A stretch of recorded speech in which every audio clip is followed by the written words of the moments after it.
malipayong dayong kilom-kilom Subo, Kabisayan ug Mindanao, gikan diri sa Bukirang Barangay sa Kasili sa Konsolasyon o ni CB o ni Dr. Iris kini si Leo Lastimosa. Magpasalamat ninyo sa makausap ang pagpadayon namo sa inyong mga Pinoyanan o sa inyong mga kasing-kasing o sa inyong mga paghunahuna. Alang ning atong sugilanon karong hapuna sa adlaw sa mga minatay, tunay title nga Tapon.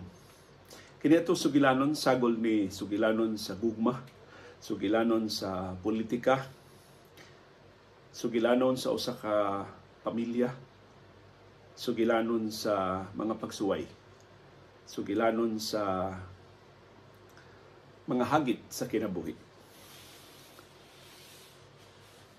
Ang Tapon, usa sa mga barangay sa lungsod sa Dumanhog sa kasadpang Subo, na nahimong suod sa akong kasing-kasing tungod sa akong pagkaminyo ni Iris. Kay si Iris, apo ni Dionisio Hacosalem, ang kanhi gobernador sa Subo, nga nahimong gobernador kay kauban sila ni Sergio Osmeña Sr. sa classmate sila sa University of San Carlos, ang original nga eskwelahan din sa Subo nga karon nahimo ng Universidad sa San Carlos.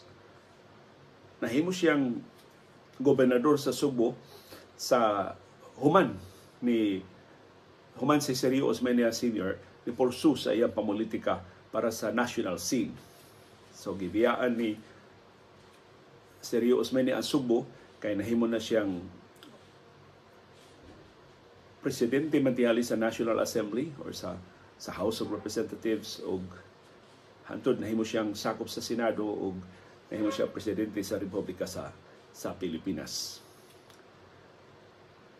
Kadto si Dionisio Hacosalem, daghang kay itong yuta nga gibilin din sa Subo. Pero dili ito yuta ni Dionisio Hacosalem kasagaran siyang yuta na Dumanhog. Kay kadto si Dionisio Hacosalem naminyo ito og Cui nga pag-umangkon nilang Don Pedro Cui og ni Doña Benigna Cui. Katong managsuon nga wa mga minyo nga may nagtukod anang Hospicio de San Jose de Barili. Daghan kay silang yuta tibok Subo. Ang tanang kita silang yuta hangtod karon mo'y gigasto aron nga kanang mga serbisyo sa Hospicio de San Jose de Barili libre. Kunya ila man pag-umangkon kadtong asawa ni Dionisio Hacosalem, ilang gihatagan og yuta. So pagkaminyo nila Dionisio Hacosalem, parte naghanang yuta nila diha sa Dumanhog. Kay si Dionisio Hacosalem suod sa mga Cui, kay siya may usa sa mga nagtukod anang Hospicio de San Jose de Barili. Katus Dionisio Hacosalem, ngilngig man tong abogado, siya gani nagpanday sa balaod nun nga napasar sa balauranan sa Pilipinas pag ila sa Hospicio de San Jose de Barili. Doon na gani balaod nga nag-ilaan ng maong institusyon nga ang set-up mao ang tanang kita sa yuta sa katong managsuon nga Don Pedro Cui o Benigna Cui maadto. Adto ra gid na din ang magamit og laing katuyoan para ra gid na sa Hospicio de San Jose de Barili. Og mao na nga hangtod karon libre. Usa na sa labing self-sufficient, usa sa labing adunahan nga institusyon din sa Subo. Kay hangtod karon mas nirako mamgani hinawon ng yuta sa managsuon nga Pedro Cui o Benigna Cui. Nadako kay maligho sa kinabuhi ang si Iris di man imong hambog, pero ang nakasulti na po sa kadako ilang yuta dias Dumanhog nagipanag-iya ni Dionisio Hacosalem o sa iyang asawa na Cui. Si ang namatay na nga mayor sa Dumanhog nga si Nelson Garcia. Bisan sa among panagsungi siyang igsuon, siyang maguwang nga si Gobernador Gwendolyn Garcia, kadtos Nelson kuan man to, ana bang inato ba? Inato kayo. So kausa dito mi og Dumanhog nagkaistorya mi siya hibaw kaliyo. Kining diris Dumanhog ang kinudakang yuta dinhi sa mga Hacosalem. Ingon siya Kasagaras mga tag-iyag yuta din ang yuta nas bukid. Pero kining patag liw kasagaras tag-iya ini mga Hakosalim. So, sagol bang komedya ang iya ba? Ni Nelson, ni Anhing Mayor Nelson Garcia. O usas mga yuta sa mga Hakosalim naa sa barangay Tapon. So, gikan from one generation to another, gikan Dionisio Cosalem ngadto sa iyang mga anak ug ngadto karon sa iyang mga apo nga may mga sila na sa Iris, mga apo. So kinahanglan ibalhin, naglain lutod ba sa mga transaksyon. So kinahanglan ibalhin. So na busy ni silang Iris katong sa estate tax amnesty ni avail sila, pero sus tino nila da ang mga dokumentong gikinahanglan tungod sa kadaghan sa mga sakop sa pamilya nga kinahanglan mo apil ng pirma, kinahanglan komplikado na kayo ang proseso. So magsige mi og anha ni Iris aron pagsusi sa ilang estado sa yuta ug kadtong Dionisio Hakosalim Day. Kay si Iris man maoy nagduma sa mga medical mission dito sa Dumanhog, mo adto misib magdami og mga tambal gikan sa tos parente ni Iris nga dakong opisyal sa usa ka higanting kompanya sa tambal. Butong nindot kay itong mga tambal madani Iris dito kay donasyon to gikan og usa sa Hakosalim na in-law na sa mga Hakosalim. Pero dako kay siya nga opisyal sa higanting nga kompanya sa tambal sa tibok Pilipinas. Kausa namong sa kasagaran sa among pagduaw dito, labi ng mga atoming tapon, amo yung ikaabot si Kapitan Londong Fernandez. Amo ni na nailhan sa iyangan nga Londong Fernandez. Pero ang tinudngan di niya, I think is Vicente Fernandez. O niya, labihan kakugang nako nga si Barangay Kapitan Londong Fernandez, mo ingon siya nga, abot ya taliw, bakanti ka, magluto kag agusos. Sige magkakisgot ang agusos para makatilaw dito ka ng agusos. Kaya kamao siya mo preparar og agusos. Putong parte na kong kurata na si Barangay Kapitan Londong Fernandez, igsuon di ay, ni Bimbo Fernandez, ang kani Cebu City Administrator. Kung ilmiga ini pamilya ha. Unya, doon na si Chela igsuon, nakailasan nako, professor sa University of the Philippines. Kung kang ilmiga ni pamilya Fernandez. Kaya labi nang diyang nidagan si atong nailhan ni Bimbo, suod raman to sila ni kanhi Mayor Tami Osmeña. Diyang nidagan si Bimbo sa niaging eleksyon pagka vice mayor, diya takailan ni Bimbo Fernandez nga seminarista di ay, progresibo di ay, aktivista di ay, in fact, organizers sa mga militante nga mga grupo dito sa silingan nga nato nga mga probinsya din sa Kabisayan. Sa wa pa siya motingob sa iyang panahon pagtukod sa pag-organisar sa urban poor din sa Subo pinagi sa Panagtambayayong ba? Panagtambayayong Incorporated. Wala ko kay kasiguro. Kasi di ko kasalig sa akong memory. So, mauna nga nakailan na hinuon ko sa ilang pamilya. O pagkausan na nagkasulti mi ni Bimbo Fernandez, sa ako pa itong interview niya sa kandidatura pagka vice mayor din sa Cebu City, naghigutan na mo Lundong. Ingon siya nga, pag-abot niya mong Lundong, kaya nagsabot magluto mong agusos. Lami kayo na yung agusos. Pero mao lagi, basic is Lundong, kapitan sa Tapon. Siya barangay kapitan sa Tapon. Unya, gihunugon ganito siya nga, doon ay ambisyon nga, mas dako pa nga pwesto sa gobyerno. Ingkod-ingkod kay Hibo ni mga Fernandez. Parte ngilngig kay literato, si Kapitan Lundong diha sa Tapon.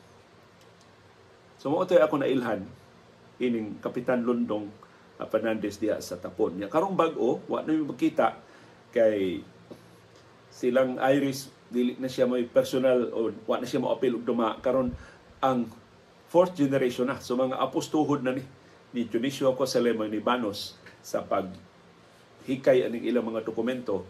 Pero napa silang Iris yung mga igsuon, pero ang ilan ng mga pag-umangkon mo'y naghikay sa mga dokumento aron maandam sa kuno ang sulod nga henerasyon kay mauman ang mga kasos yuta mo raman og dugay kay mahuman, so at least mahibaw ang sulod nga henerasyon ining ilang mga concern sa ilang yuta diha sa lungsod sa Dumanhog.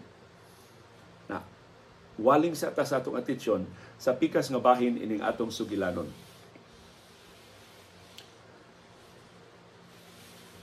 nakailan nako si Attorney Vince Isles. Atong kaso bitaw sa kahinom mo atong batanon nga gipatay diha sa siyudad sa Lapu-Lapu. Bangis kay pagkapataya.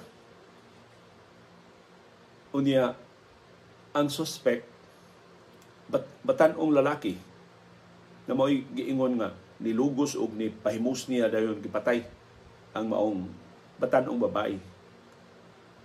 Kadtong maong batanong lalaki nga gidakop dahil sa kapulisan, gipriso dahil sa kapulisan, girepresentahan ni Atty. Vince Isles. Siya mo'y abogado.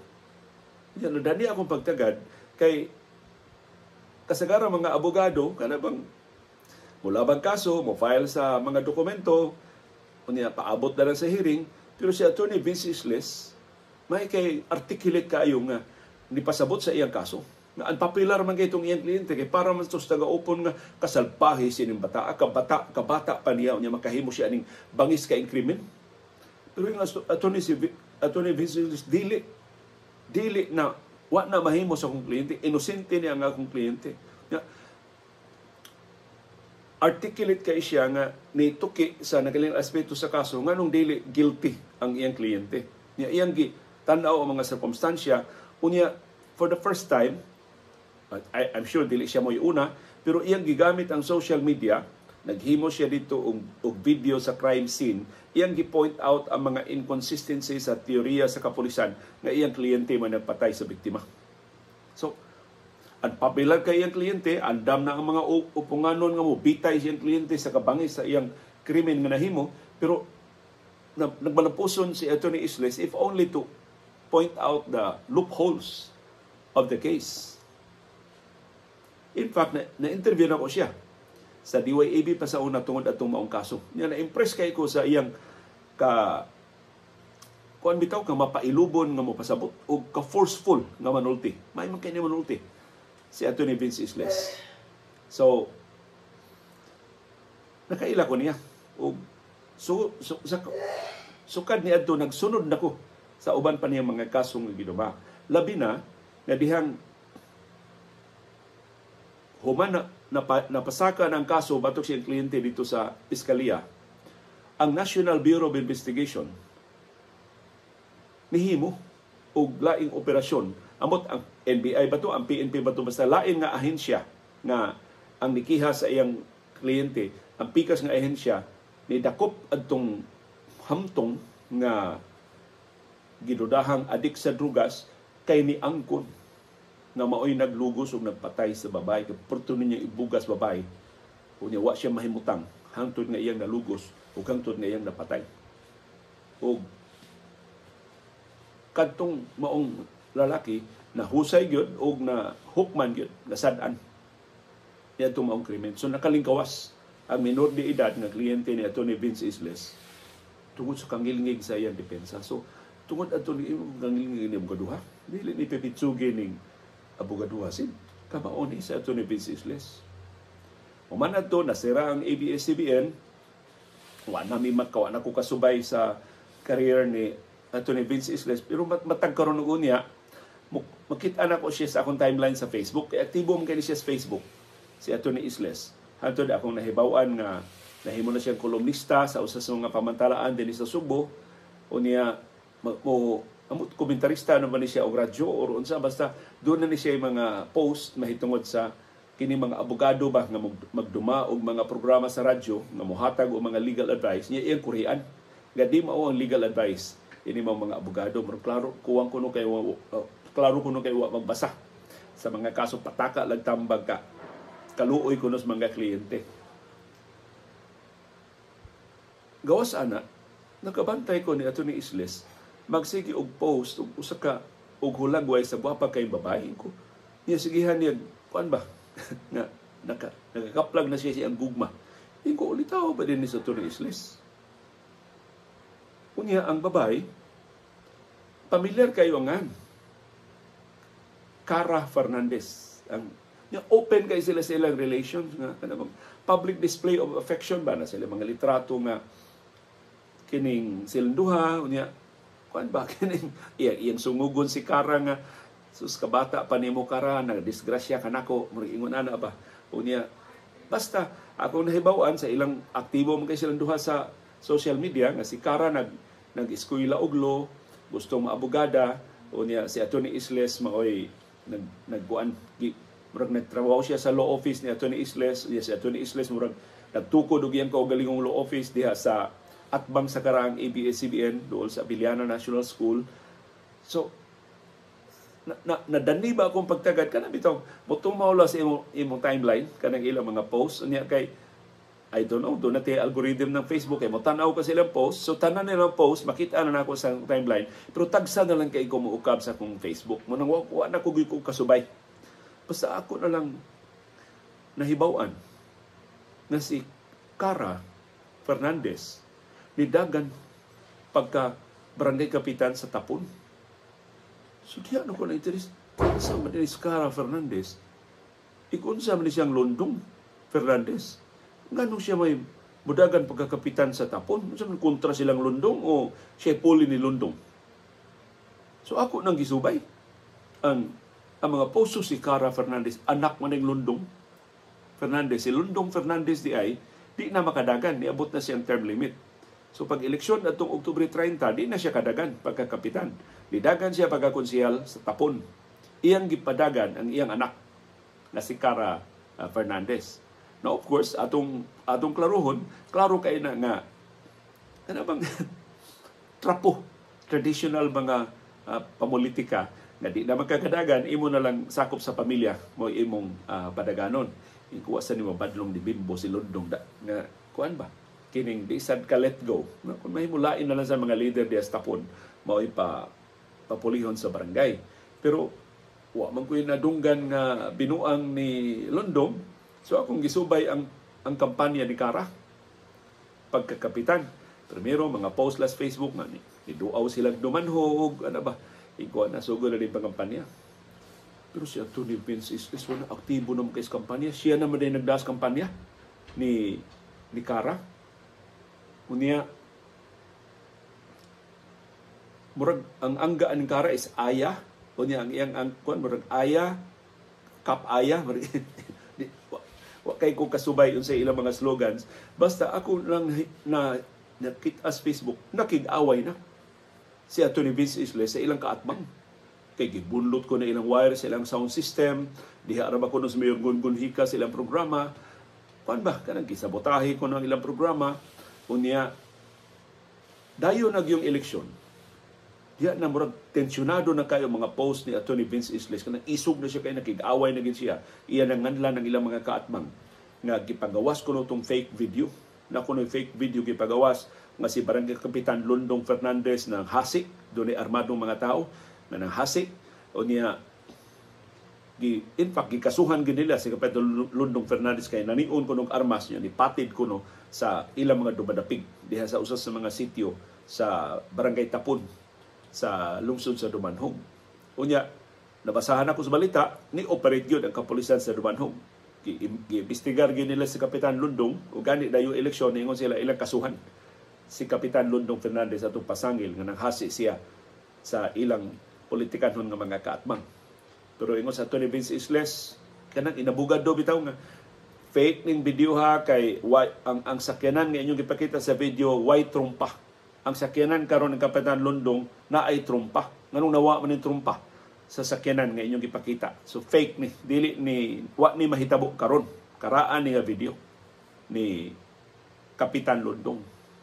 Ug in fact, karon pagbalik na ko og susi sa ilang mga posts, kadto di ko ng video nga ilang gi-post atol to nga si Kapitan Londong Fernandez perting sukuha. Kay ni atong higayuna, dunay laing boyfriend kini si Cara, wa pa sila magkarelasyon ni Atty. Vince Isles. So dugay-dugay na gitong video ha. Ya kini ko no tan-awar guning social media, ug tan-awan ni politika unsa ka maka subay na hinuon ka bas mga butang nga pribado gid unta kaayo. Kini di si Cara Fernandez kulatado ni siyang kanhi boyfriend. Unya atong higayuna mura og gibakakan si Kapitan Londong asa si Cara wa siya sultihig tinuod sa nagikulata na des boyfriend mutong perti niyang sukuha.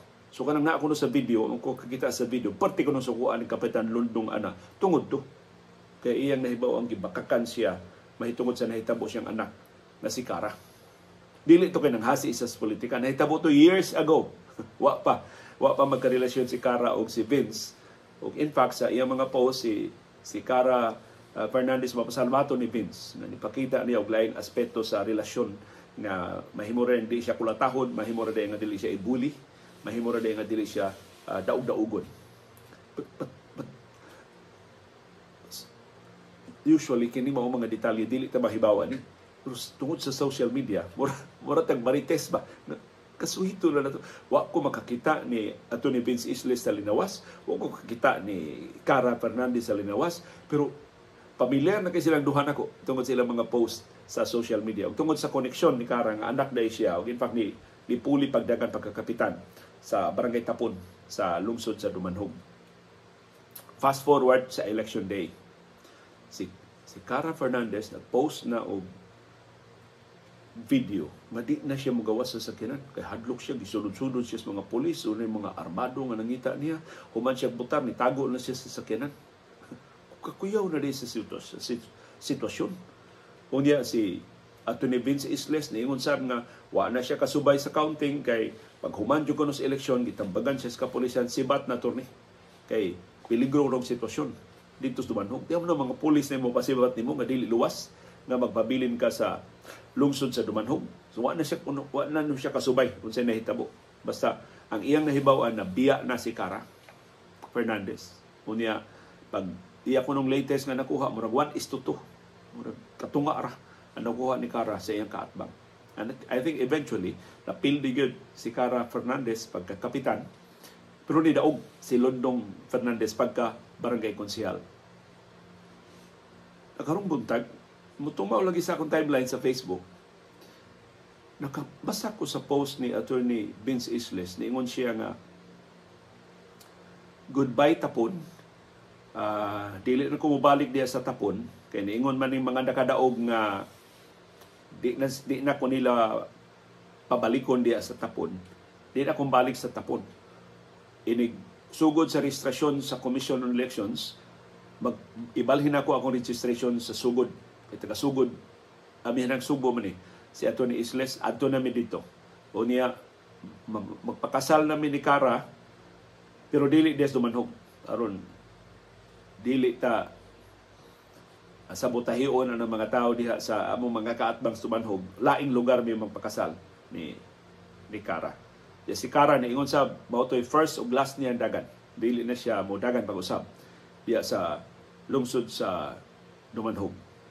Niya ingon si Atty. Vince Isles, kamaumang ko sa mga political campaigns, gusto ko mohimog assessment. Diin man mi nagkuwang nga nung napildi man mi, pero si Kapitan Londong niingon dili na siya may nagda sa kampanya, siya may pangu sa ilang grupo.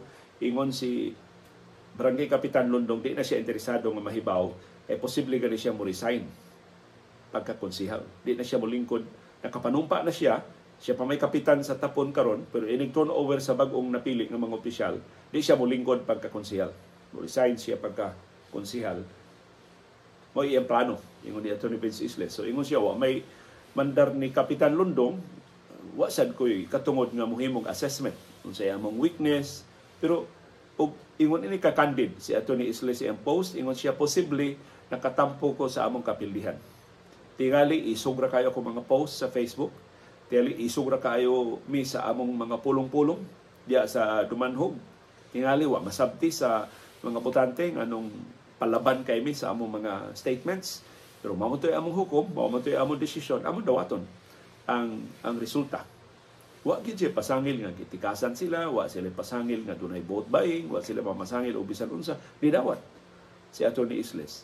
Unya sa sign of humility ba ni Atty. Isles, ambot sa reaksyon ani silang politikan ng mga kaatbang, iyang ginganlan ng iyang mga gipang-atake sa Facebook. Ingon siya nga, sabta na lang ko ninyo, ako ba yung palalab ang nidagan? Unya ako ba yan ang future father-in-law ang inyong gipasangilan nga way nahimo? So maka-expect yun mga bulaban yun ko sa akong girlfriend, bulaban yun ko sa akong future father-in-law nga inyong giatake. Unya bugtong paagi nga ako nahuna-hunaan paglaban nila, mao pag-atake sab ninyo, ang pagsaway sab ninyo. So sinabtanay na lang ta. Mo'y Mura bag kay naman ni mga pending nga mga kaso. Ikasuhan si Kapitan Londong, sila sang Atty. Vince Isles ipasaka sa kaso atong ilalasak pa nagbunlot sa wire silang sound system sa usa sa ilang mga programa. Pagkataon-taon, nakugang na sa kong, tapos ay post si Atty. Vince Isles. Ingon na sa si Atty. Vince Isles nga ngadto sa among mga kliyente sa Isles Law, naman siya kaniyang law office, Isles Law Office. Nakahukom ko, isira na ko ang akong law office. Unya magbuwag-buwag na mig-practice aning akong kauban nga mga abogado, murag pito man tayo kauban nga mga abogado. Magbuwag-buwag na mig practice. Ang upat nila ari lang una mag-opisina sa ako law office samtang mangita sila og laing office space. Pero ang mga kliyente amo mong i-refer ngadto sa ubang mga abogado. Or kung ganahan mo magpabilin mo ining upat ka mga abogado nga magpaden paglaban ninyo. Mangayo ko pasaylo nga kalit kay niya akong desisyon pagsira sa Isles Law Office kay aktibo kay ko sa kampanya ni Kara pagkakapitan sa Tapon o niya dako kay ko og gasto ug ang financial viability sa akong law office nahugno tungod sa kadako na mong gasto sa kampanya. So kon kay siya candid ba kay si Atty. Isles ba unya ingon sa Atty. Isles mahimo ko mo padayon sa akong private practice pero doon ako'y offer sa usa ka kompanya na ako'y moduma sa ilang legal affairs o sa ilang employment division. Unya ang offer sa kompanya dako-dako na tele maka-recover ko financially sa akong financial difficulties suman sa ilang gasto sa kampanya dito sa Barangay Tapon sa Dumanhog. Iko kang nilinig ato ni Isles. Kamay tinud-anon ba niya o ka-forthcoming niya sa ang uban pa ni ipasubingay raman nga mga unavoidable circumstances ang iya yung gitugan. And I'm sure ang iyang mga kliyente mas mo appreciate niya na wa sila ipasakay mag front seat, gituganan sila sa tinuod. But maka-imagine ka sa dislocation sa ilang mga kliyente nga nisalig sa Isles Law Office nga mopadayon sa pagrepresentar nila karon suddenly ila sa mangita og laing abogado. Labi na kon na schedule na ang sa immediate future ang mga hearings sa ilang mga kaso.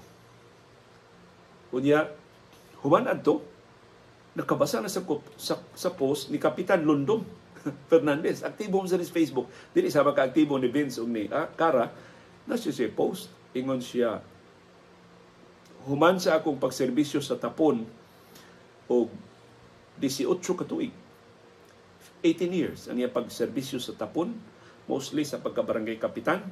Ingon si Kapitan Londong, akong nahuna-huna tungod sa resultas ni aging eleksyon na tingali panahon na nga akong i-reassess o say importante sa akong kinabuhi.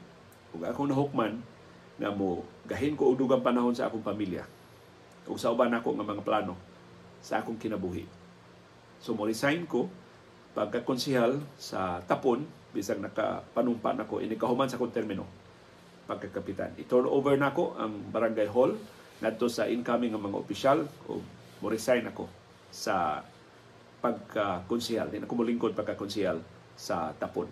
Pero nagpasalamat siya sa taga-Tapon sa pribilehiyo sa pagserbisyo nila. Basta nindot kay mensahe ni Kapitan Londong, way pagbahay, way pamasangil, way pagtulisok, iyang gidawat ang resulta sa eleksyon o iyang pasabot nga nga muundang na siya sa politika o mutingom na siyang panahon sa iyang pamilya o sa uban niya ng mga aspeto sa iyang kinabuhi. Kunya, of course, ako nakita ng post ni Kapitan Londong sa reaksyon ni Vince. Kaya di man ako friend si Kapitan Londong. So di siya magawa sa akong timeline. Pero ni-react man si Atty. Vince Isles sa iyang post na ni pasabot sa iyang bahin sa pagpahibaw ni Kapitan Londong sa iyang retirement sa politika. Matod ni Atty. Isles, kaila ko nimo sa dihang konsehal pakas Dumanhog. So na konsehal din Dumanhog si Barangay Kapitan Londong, pero sunod ko kaila nimo pagkauyab na mong Kara o kadtong sa pandemya nga giuna gid nimo ang taga Tapon kaysa imong pamilya ug sa udet Naguba ang imong poultry, naguba imong bahay, pero imo jung giuna ang pagtukod o mga Pinoy-anan sa nagubaan in taon kay usa man tus grabing nagusbat sa Udet ang lungsod sa Dumanhog. Giuna nimo ang tagatapon kaysa imong personal na mga panginahanglan nga naigo sab ka sa bagyo na si Udet. So mura og ipasidunggan ni Atty. Isles ang iyang future father-in-law ug gipasalamatan sab sa iyang serbisyo. So mao ni ang akong nabatyagan sa pagsubay nako sa ilang sugilanon ang kahinugon. Kay ba tagatapon pinangga kay nila si Kapitan Londong Fernandez.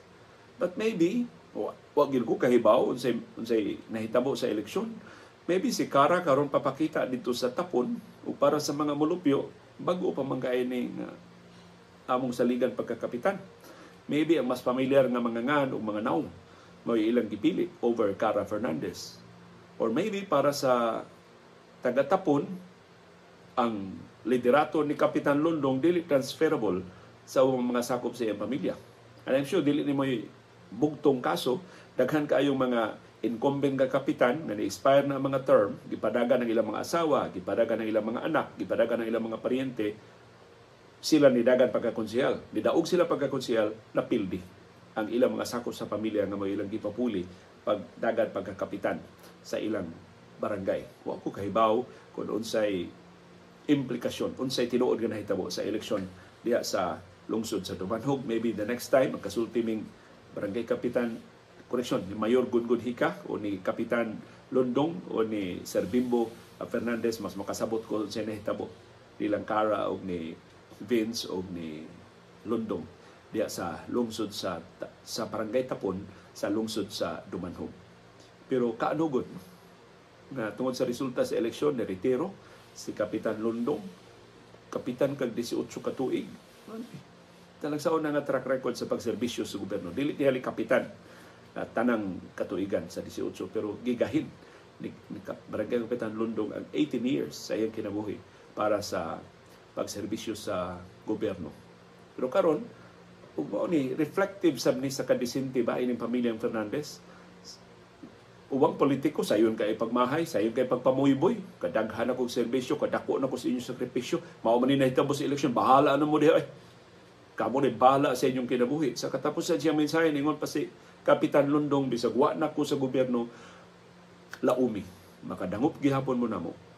Naagihapon ko, naaragihapon ko sa tapon, maka tabang ragihapon ko ninyo sa unsay akong limitado nga katapos. Kung sa unsa nga mga paagi na makapadayon ko sa akong pagtabang sa labing na kinahanglan diha sa Tapon. Unsay umaabot sa barangay Tapon ubos sa bag-ong liderato ato ng atangan sa mosunod nga mga adlaw, pero kaanugon ni Kapitan Londong Fernandez, kaanugon sa idealism, sa kabuutan sa iyang anak na si Kara Fernandez, kaanugon sa passion ni Atty. Vince Isles nga wa makakuha sa suporta sa kinabag-an diha sa barangay Tapon sa diaging eleksyon. Pero sa credit ni Kapitan Londong, ni Atty. Vince Isles o ni Kara Fernandez, ilang gidawat ang resulta sa eleksyon. Wa sila mamasangil sa ilang mga kaatbang. Ilang gitahod ang sentimiento sa kinabag-an sa mga botante sa Tapon sa Dumanhog. Kung usa ni ka aspeto sa demokratikanon nga mga institusyon sa atong nasod, kanindot ini maong ehemplo. Way kaguliyang, way tinulisukay human sa eleksyon ang tanang hingtungdan idawat sa kabubuton sa katawan. Ug kini maka daghan mga pagduda nga pinalitay sa pikas ug pikas, linigwatay sa pikas ug pikas, dunay armado ang pikas ug pikas, pero ingon ini gani ang ipakita sa atong mga politiko, wa ta kaibaw matinudaanon ba gid ni or plastikay lang ni, pero makatabang ni sa atong katawhan pagsalig sa demokratikanon nga mga institusyon sa atong nasod. Kay kung kitang tanan lang sa magduda sa eleksyon, hastas barangay election dili na natutuuhan, negatibo kay na og implikasyon sa atong nasod o sa atong demokrasya. O samtang magkaut-ut ang atong pagsalig sa mga institusyon sa gobyerno, magkaluag ang atong pagpakabana, magkahugno ang atong pagbati, magka-out ang atong paglaom para sa mas maayong ugma ining nasura. Daghang salamat sa inyong pagpaminaw sa itong sugilanon nga nag-uluhan og tapon og uban ni Sibi o ni Dr. Iris gikan diri sa Bukirang Barangay sa Kasili sa konsolasyon kini si Leo Lastimosa. Magpasalamat ninyong tanan sa makausapa pagpadayon ninyo namo sa inyong mga Pinoy-anan, sa inyong mga kasing-kasing ug sa inyong mga huna-huna. Maayong pagtimaan sa adlaw sa mga minatay karong adlaw. Salamat, CB Girl, sa inyong pagkuyog.